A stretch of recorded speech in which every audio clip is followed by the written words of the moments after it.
Do you really know what makes your cat feel loved in a way they actually understand? Most of us believe that if we feed them well, keep the litter box clean, buy a few toys, and pet them every day, we're doing everything right. And yes, that's good care. But love, in a cat's language, is something much quieter, much more specific. There are things your cat craves that they will never clearly ask for. Not because they don't care, but because their communication is subtle, almost invisible, unless you know what to look for. And here's the uncomfortable truth. You might be doing completely normal things and still making your cat feel slightly misunderstood. Not hurt in an obvious way, not traumatized, but small, repeated moments where their signals are missed. When you pet the wrong area, when you play in a way that frustrates them, when you show affection on your terms instead of theirs. Cats don't need you to do more. They need you to do it differently. In this video, we're going to talk about 5 things cats genuinely love, but most owners rarely do. Some of these are incredibly simple. One of them you could try tonight. And the last one, the simplest of all, might completely change the way your cat sees you. If you overlook it, you may never experience the deepest level of trust your cat is ready to give. Let's start with something that seems obvious. The way you touch them. Have you ever noticed your cat leaning hard into your hand in one moment, almost melting, and then subtly pulling away just seconds later? Maybe the tail flicks, maybe the ears shift, maybe they walk off without explanation. That's not moodiness, that's communication. And most of us are misreading it. The first thing cats truly love, and most owners get wrong, is being touched in the places that actually make them feel safe. When we pet a cat, we tend to follow instinct. A long stroke from head to tail, a quick rub on the back, sometimes even the belly, because it looks so soft and inviting. And yes, some cats tolerate it, but tolerance is not enjoyment. There's a visible difference between a cat who endures your touch and a cat who melts into it. The areas most cats crave are not random. Around the cheeks, at the base of the ears, under the chin. These are scent gland zones, places where cats release facial pheromones. When you gently scratch there, you're not just giving affection. You're activating a biological signal tied to safety and familiarity. Facial pheromones function like emotional markers. In multi-cat households, they're used to create a shared scent identity. When your cat presses their cheek into your hand and you respond in those same areas, their brain registers something powerful. This person belongs to my safe territory. Research in feline behavior science has shown that cats display more positive body language, slow blinking, head pressing, relaxed whiskers, when touched around the head compared to the belly or lower back. Touch in the wrong zones, especially near the base of the tail, can subtly increase arousal or overstimulation.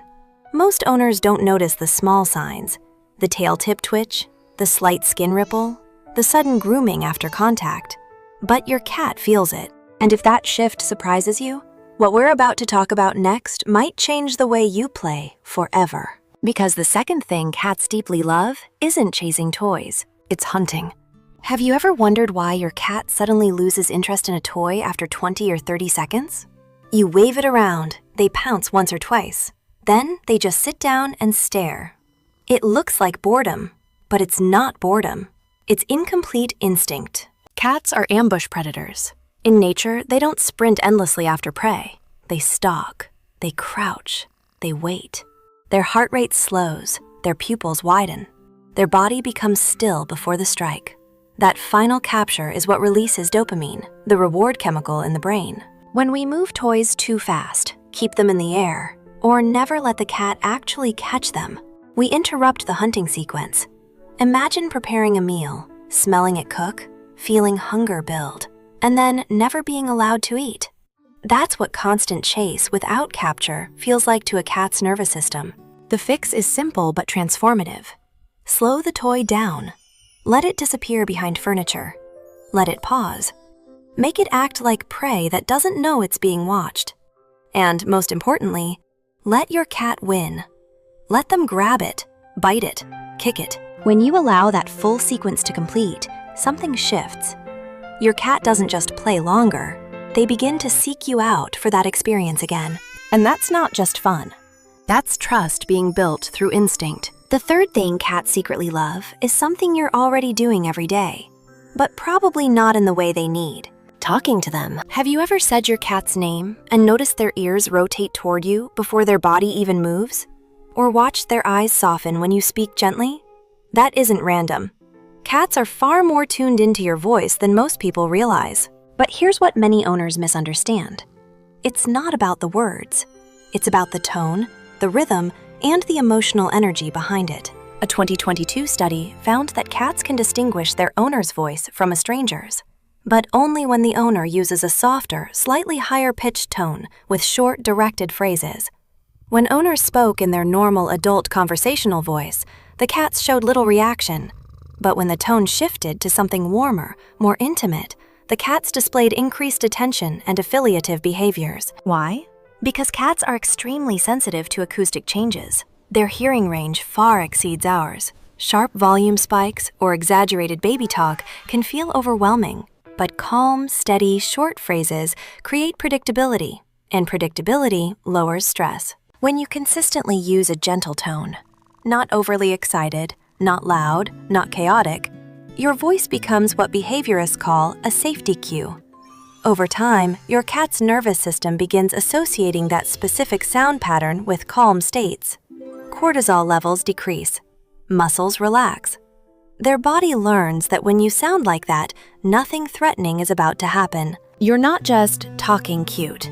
You're building a vocal identity. And this is where it gets deeper. Cats don't bond through constant physical affection the way dogs often do. Their attachment is quieter. It's built through repeated signals that say, "You're safe here." But even this isn't the most overlooked bonding ritual. There's something simpler, more primal.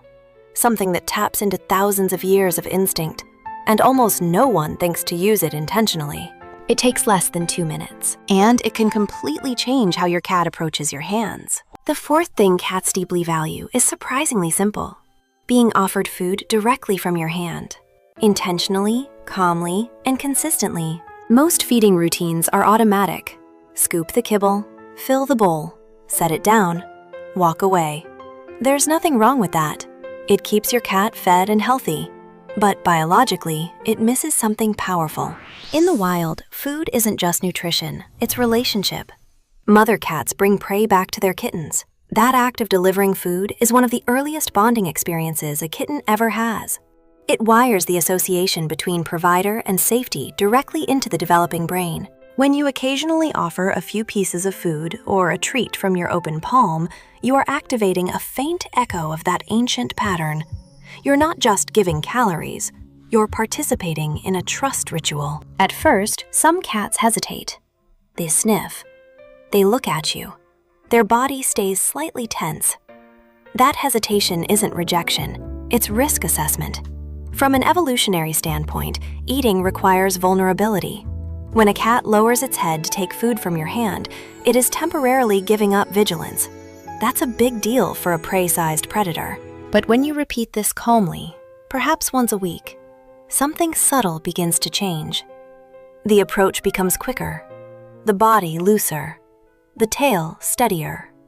Your hands, which once might have felt unpredictable, begin to carry a different emotional weight. They become associated with provision, not interruption. Over time, this reshapes how your cat interprets your movements. Instead of flinching when your hand enters their space, they begin to lean forward. Expectation replaces caution.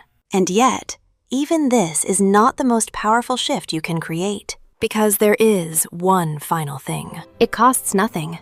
It requires no food, no toys, no voice. And almost every owner overlooks it daily.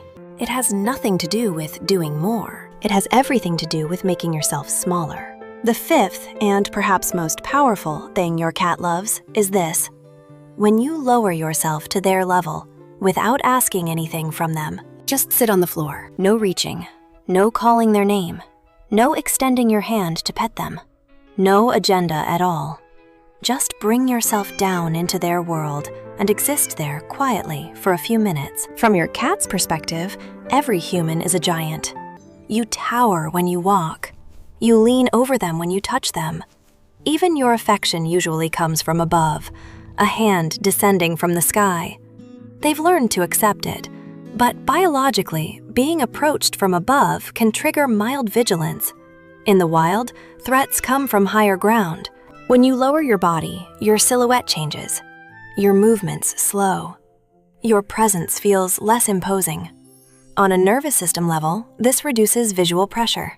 It softens the dynamic from large, unpredictable being to neutral, shared presence. At first, nothing may happen. Your cat might pretend not to care. They may glance at you briefly and look away. That's normal. Cats often observe before they engage. But if you stay still, not staring, not beckoning, you're offering something rare. Choice. And choice is the foundation of feline trust. You might notice them slowly repositioning, sitting a little closer, lying down within a few feet. Maybe they brush past you casually, as if it wasn't intentional at all. That space between you isn't distance, it's consent. It's your cat deciding, on their own terms, that your presence feels safe enough to approach. This is the open secret most owners miss. Deep bonding doesn't always come from doing more for your cat. It comes from removing pressure, from creating moments where they don't have to respond, perform, tolerate, or adapt. Earlier, we talked about the simplest action being the most powerful. This is it. When you make yourself small enough to meet them where they are, you stop being a caretaker towering over their world. You become part of it. And in that quiet space, where nothing is demanded, your cat may offer you the purest form of trust they have. Not because you fed them, not because you played perfectly, not because you scratched the right spot, but because you showed them that love, in their language, feels safe.